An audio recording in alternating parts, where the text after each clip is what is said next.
Welcome to Still Surviving and Walking in Your Purpose. I'm your host, Gigi Blackshear. Freedom means the ability to be free, to not be bound by life, by challenges, by addictions, by incarceration, to be totally free. Our guest, Mr. Clinton M. McCoy, is the author of The Reverse Effect, 7 Life-Changing Principles. Clinton, welcome to our show. Thank you very much. So Clinton, please tell our audience, who is Clinton M. McCoy and what is your survival story?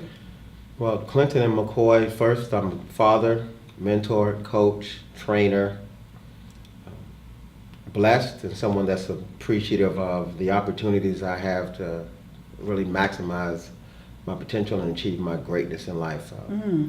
Well, my survival story starts back. As a child, starting at age 5 and 11, I dealt with sexual abuse and physical abuse. Went from pretty much at the age 15 an A-B student that before I turned 16 I had got expelled from school. Left home when I was 15, started using cocaine and drinking at 15, gangs, jail, just that life that went with that. Multiples incarcerations, a lot of no self-identity. Things that happened to me as a child had me, as a child we put things behind us, inside of our head, but it's still there. Yeah. So I was operating off a lot of rage for a lot of years. By 16, I had enough, so I decided I didn't need God anymore. I didn't need society. I didn't need anything, and I just would deal with life. Let me ask you a question. You talked about physical abuse as a child. Who was that abuse? Where did that abuse occur? Well, the physical abuse came from my dad. Now, I want to say this though. When I was younger, they didn't see it as abuse. Yeah. So they thought that they was doing what was discipline to help you. But, when you try to process, okay, this is done out of love, but then when you think about water hoses, extension cords, the real extension cords, like HBO cords, not like the regular play, right, little brown extension cords. It becomes abusive, and in retrospect, you connect with, if you want compliance from someone, violence can usually get you the swiftest compliance. Yeah, and violence begets violence.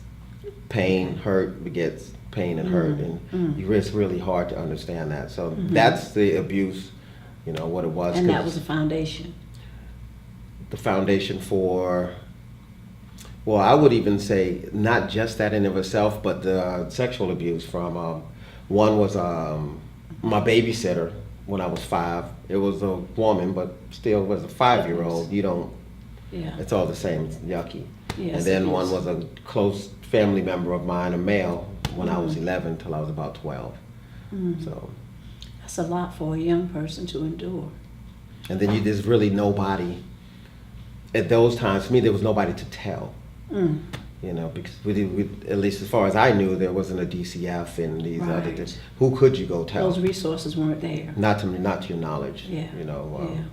So, and this is actually when I went to live with my mom. And my dad, when he came back, when my mom and dad got a divorce when I was like 10, she took us to our grandmother, and then dropped us off. And left us in a house with like, I think it was 13 other grandchildren.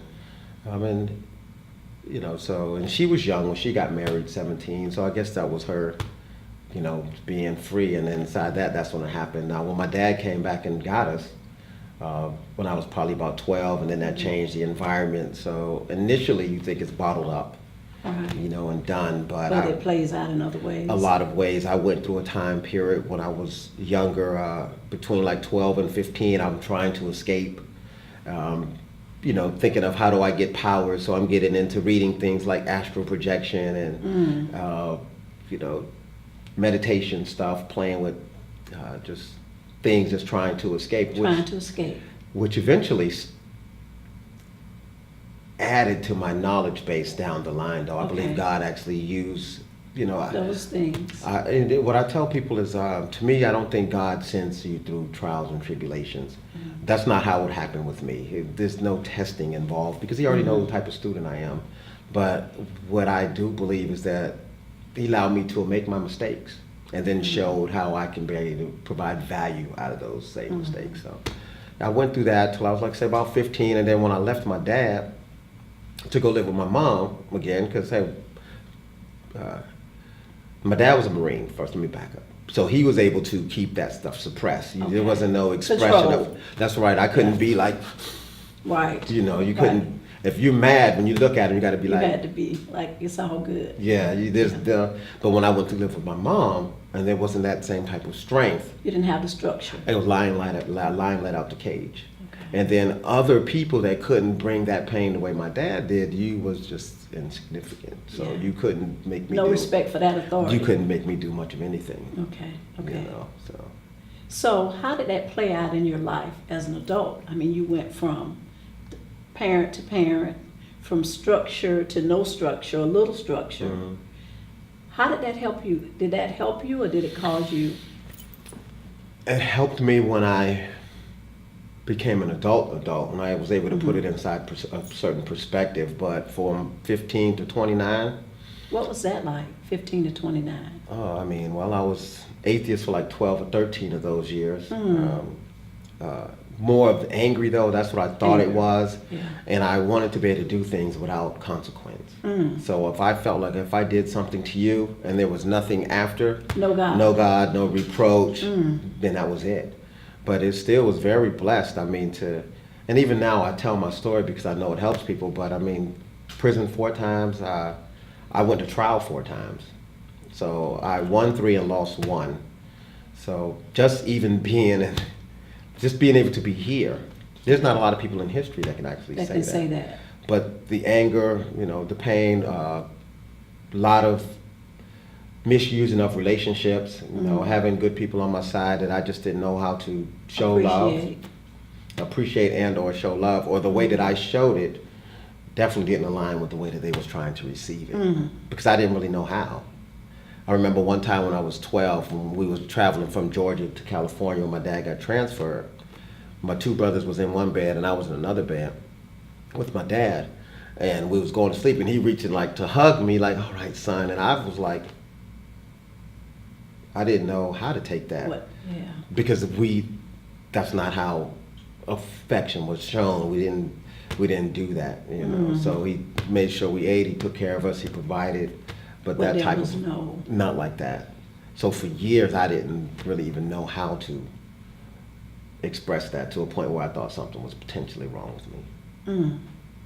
You talked about incarceration and going through that period, that young adulthood, having that foundation of dysfunction, and then it bringing you to a place of not really knowing how to have relationships and how to deal with other people.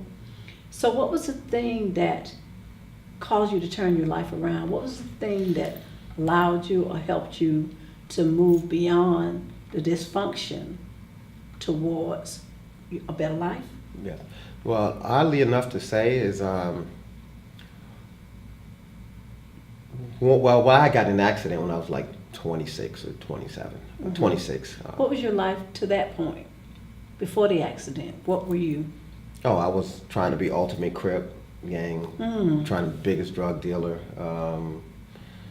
Just whatever inside that lifestyle, I just tried to. I was a leader, but I was a dumb leader. You know, my dad put those leadership skills inside me, but I was dumb. I had to lead from the front. And I always had something to prove, but when I looked at it in retrospect, I was mostly trying to prove, hold up, you're not weak, you're not gay, you're not, you know. Because all of those things that had been a part of your life. Yes, that's right. And if you didn't, you know, it was to a point that if you, like if we looked at each other, not to a woman, but to like a man, if you couldn't like look at me, like if you looked at me like this, it was, you know, I want to see what you want to do. And so I go straight to the action part because in my mind, you know, that was a leader. Action was, you know, that's how I put you in your place. But, and that's just what I thought. But so I got in an accident, 26. I actually explain about it inside my book. Doing this thing where we just like race and running stop signs, just running a bunch of stop signs and stoplights. I'm on a motorcycle. So as I'm racing down, I come up to the last stoplight. Now this is at the time when I didn't believe in God. And a voice popped inside my head and said, hey, you need to stop at this next stop sign. And out my mouth, I said, forget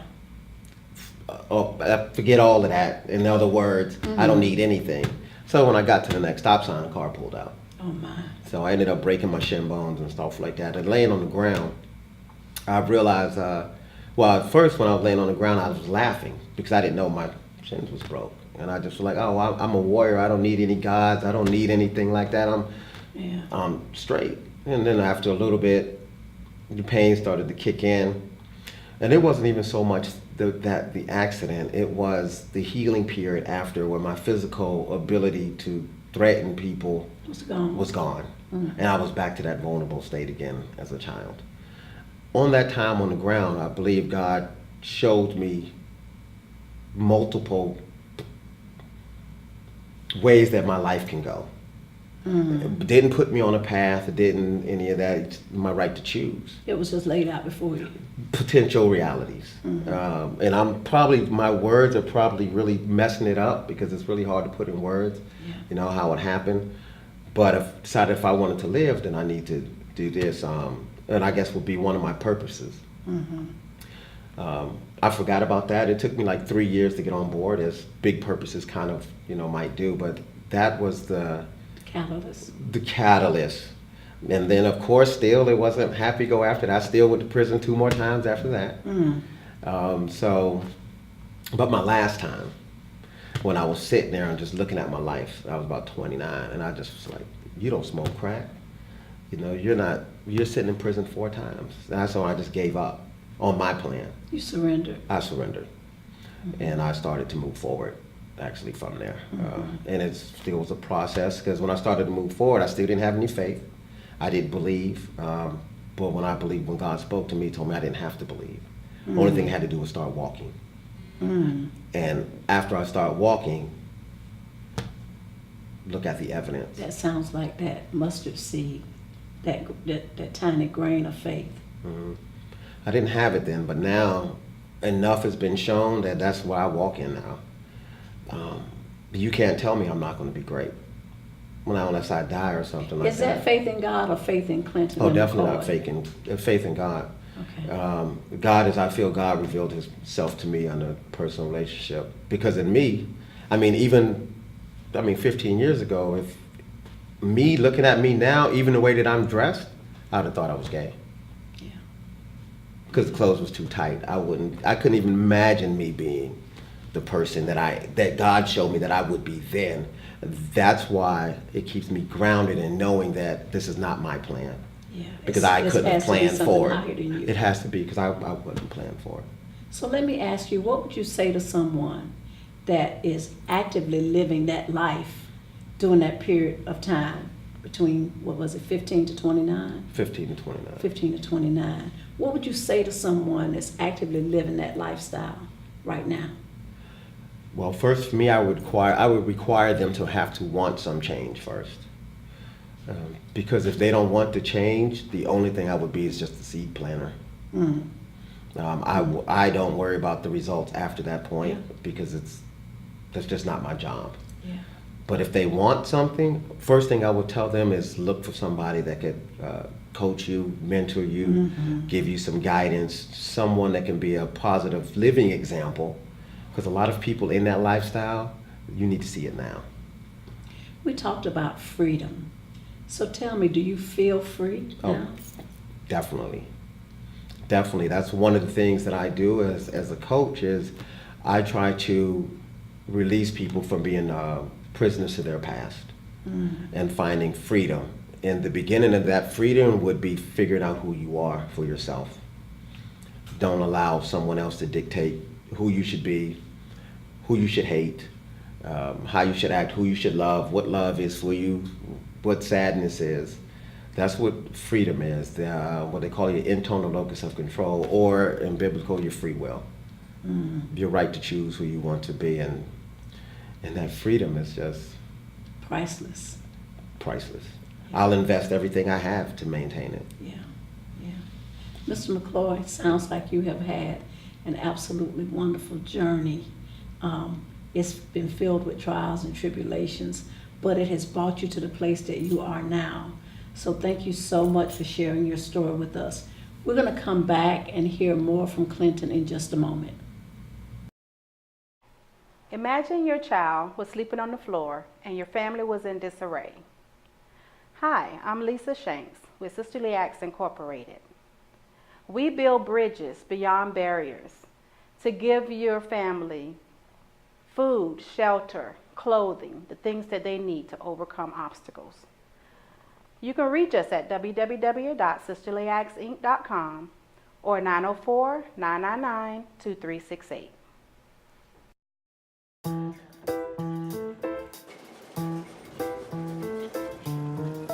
Ever feel like traditional education won't lead you to the career you want? Where you're treated like a number and everyone has to follow the same path. And if you don't fit the mold, well, good luck. Fortunately, you now have a new option. At Altiris Career College, you'll get hands-on training in what fits you best. Be ready to start your new career in as little as 10 months. Visit altiris.org. We are back with Clinton M. McCoy. So Clinton, tell us what is going on with you now. What are you doing now?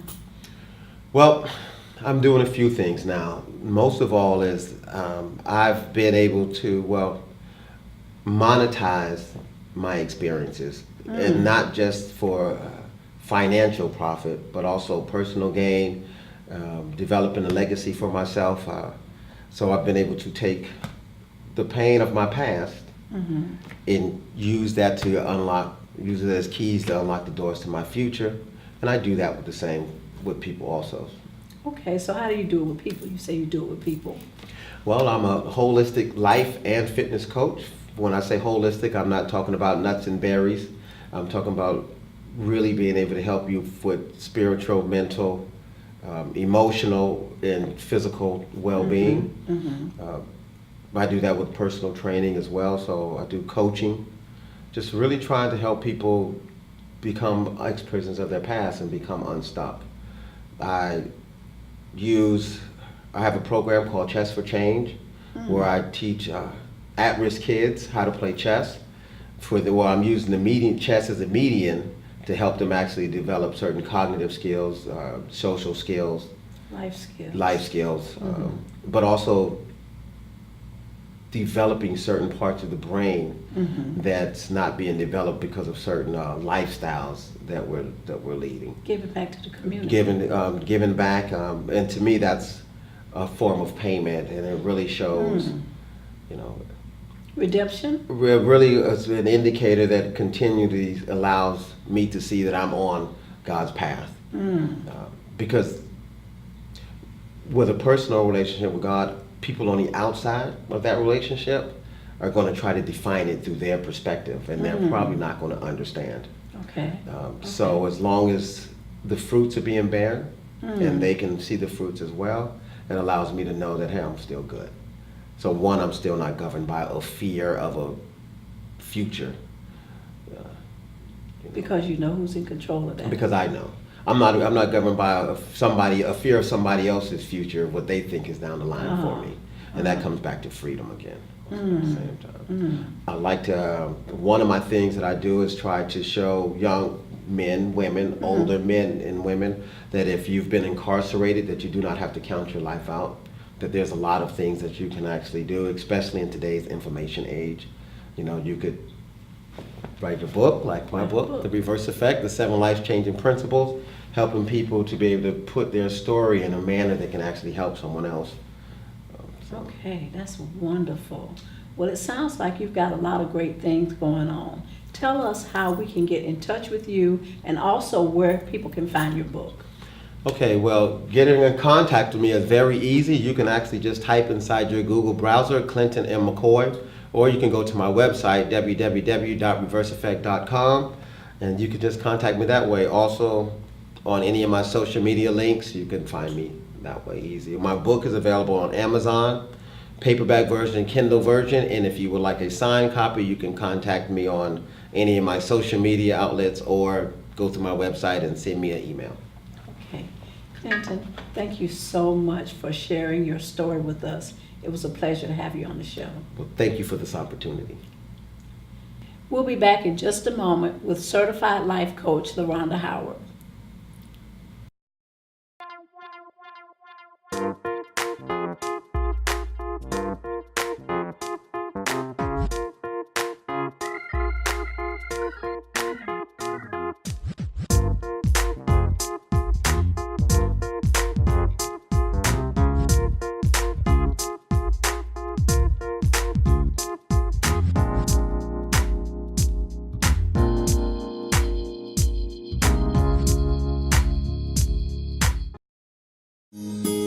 Saying I love you is not the words I want to hear from you. It's not that I want you not to say, but if you only knew how easy it would be to show me how you feel.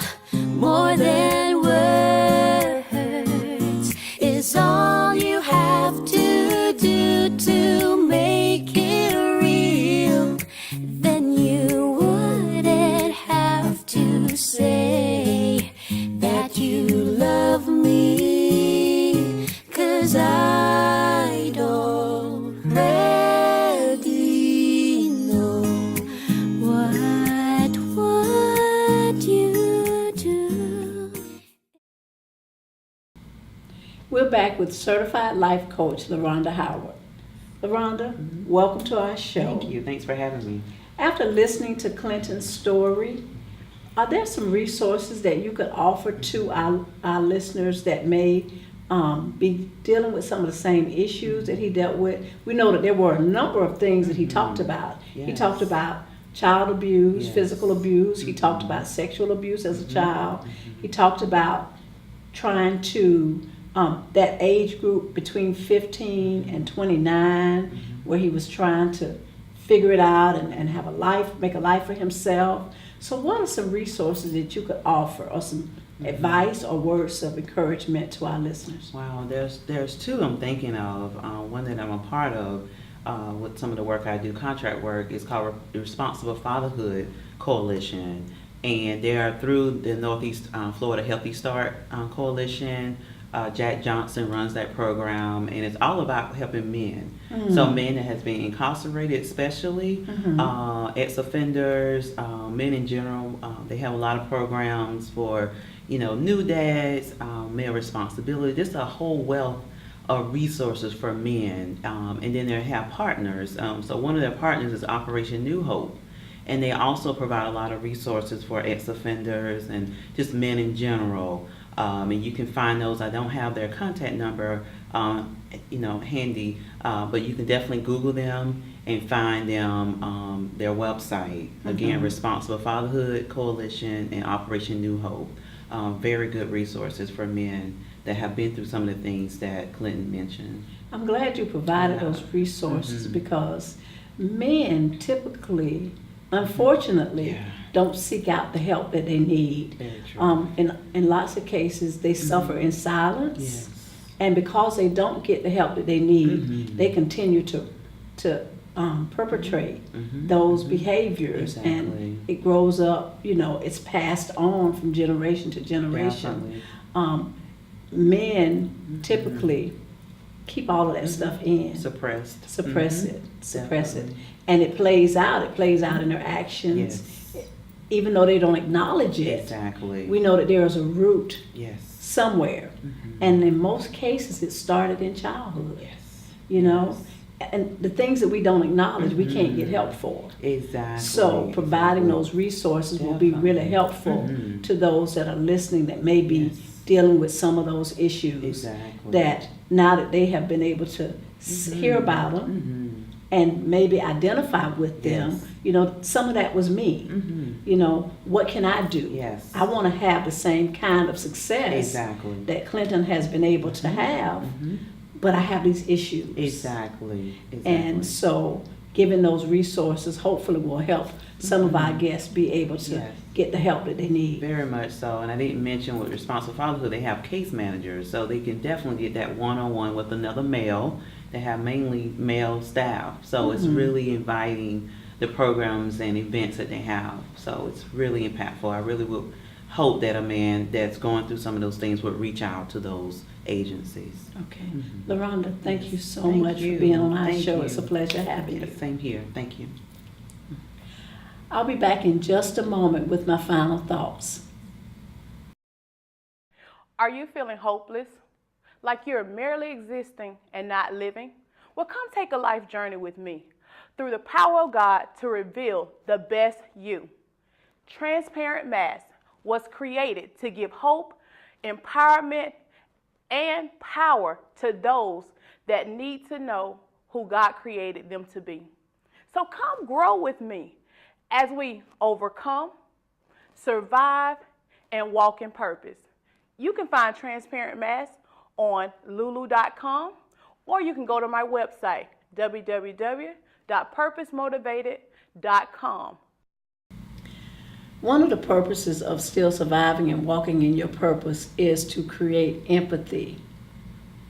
But another purpose is to find solutions and answers to the challenges that we face every day. We know that child abuse is real. We see it, we hear about it. It's time for us to do something about it. We have to take the power away from those that will abuse our children, because we know that hurt people hurt other people. So if they experience child abuse, sexual abuse as a child, it grows up in them, and the cycle just continues. So if you or someone you know is dealing with any kind of abuse, sexual abuse, physical abuse, if you say something, seek out the help that you need, tell somebody. We have a responsibility to stop the nonsense and protect our children. Thank you for watching our show.